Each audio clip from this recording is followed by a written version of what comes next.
जब से कान्हा का जन्म हुआ है ना, मैं तब से देख रही हूँ, तब से हम पे कोई भी संकट आती है ना, तो अचानक से कोई अपरिचित हमारी सहायता करने आ जाता है, और जाते समय कान्हा की आज्ञा लेके जाते है, और कभी कभी तो इसे प्रभु बोल के जाते है। बाबा संभालो। यशोदा, इस जानकी को चढ़ो है और विचित्र विचार तुम्हारे मन में है। अरे सब जानते हैं कि हमारा परिवार राजसी, तुम्हें पता ना चलता होगा, पर हमारे कान्हा को सब राजकुमार ही समझते हैं देखकर, इसीलिए उसे सम्मान देने के लिए सब ऐसा ही करते हैं, और कोई बात ना है।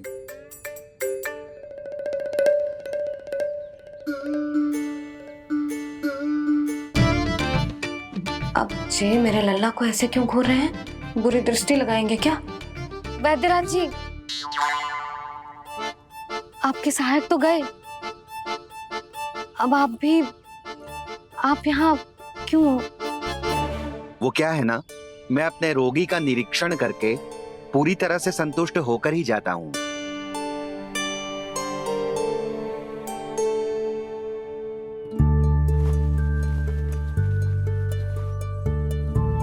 हाँ, संकेत तो अच्छे हैं, कल सुबह तक बिल्कुल ठीक हो जाएगी। धन्यवाद वैद्य जी।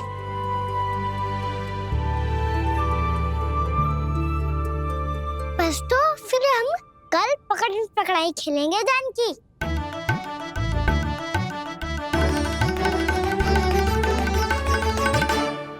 भानु, बंसी, जाकर उस क्षेत्र के चारों ओर बाड़ बनवा दो और वहां सूचना पट्ट भी लगा देना, ताकि जानकी के साथ जो हुआ है वो किसी और के साथ ना हो।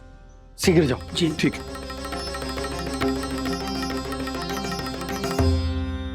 बाड़ और सूचना पट लगवाने से समस्या का समाधान नहीं होगा बाबा।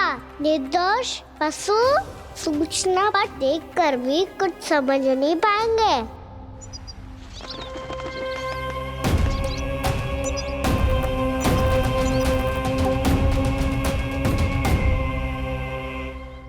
तो तुम्हारे कहने का अर्थ यह है कि व्योमासुर मारा जा चुका है, और वो बालक अब भी जीवित है।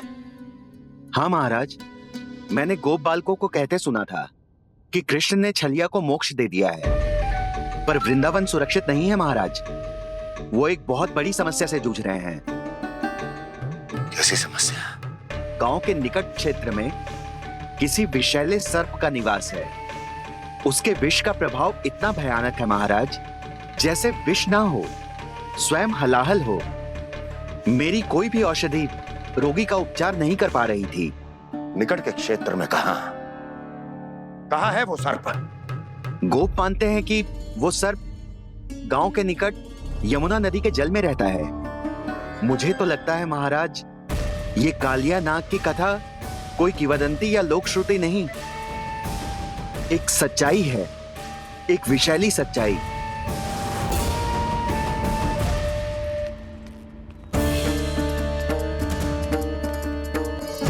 कालिया का सामना करने का समय आ गया है, पर उससे पहले मुझे बुलाना होगा उन्हें।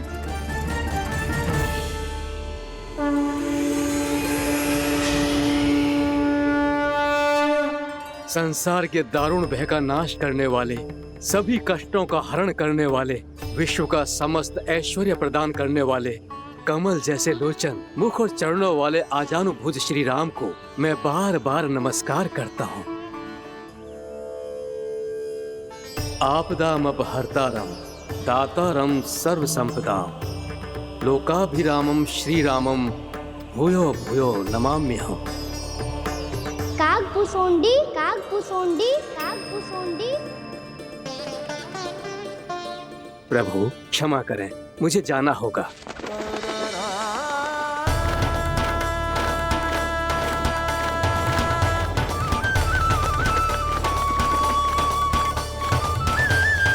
प्रणाम प्रभु। अनेक बार मैं आपके दर्शनों के लिए आया प्रभु। कभी नंद भवन के झरोखों से आपके दर्शन करके चला जाता था, तो तो कभी दूर किसी वृक्ष की आड़ से आपको निहार लिया करता था। आज आपने स्वयं मुझे बुलाकर धन्य कर दिया प्रभु।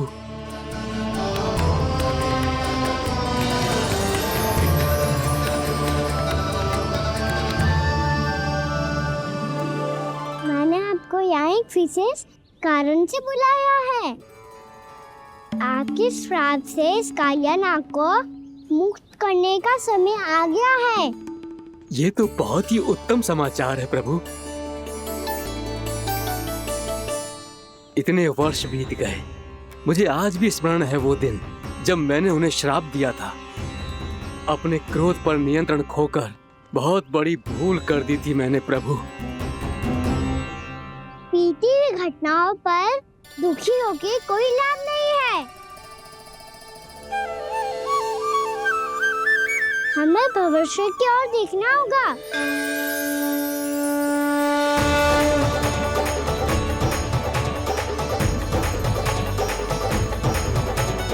आदेश कीजिए प्रभु, क्या आज्ञा है आपकी?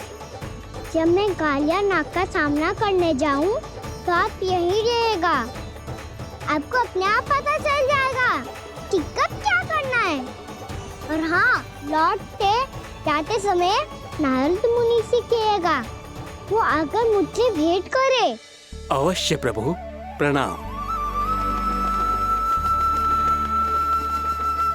क्या इसने सच्ची में देवर्षि नारद को बुलाया है? नारायण नारायण, आपको संदेश भेजने की आवश्यकता नहीं थी। आप स्मरण करते और मैं चला आता। तुम्हारा कल्याण हो नारद।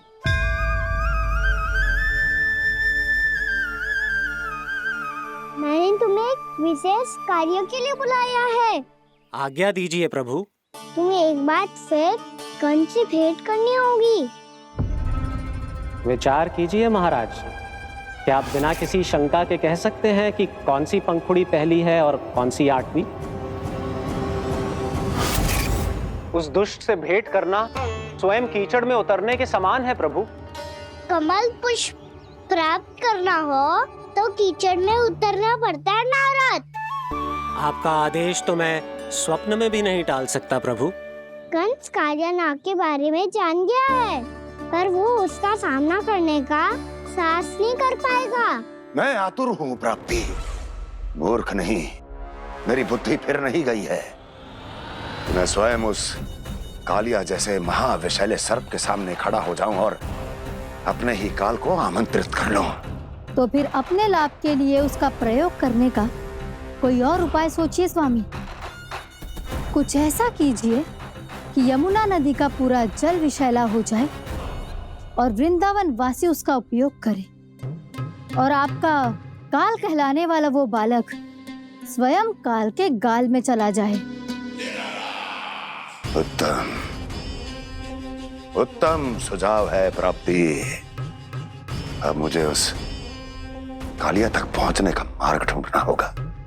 उसको विवश करने का कोई उपाय ढूंढना होगा, क्योंकि व्यक्तिगत रूप से उससे भेंट करना असंभव है। असंभव। आप सही कह रहे हैं प्रभु। कंस में उतना सामर्थ्य नहीं कि वो कालिया नाग का सामना स्वयं कर सके।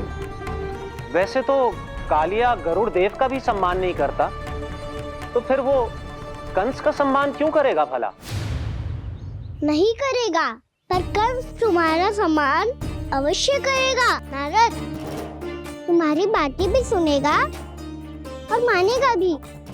ये मेरी योजना का बहुत ही महत्वपूर्ण भाग है। तुम कंस के पास जाओ और कहो कि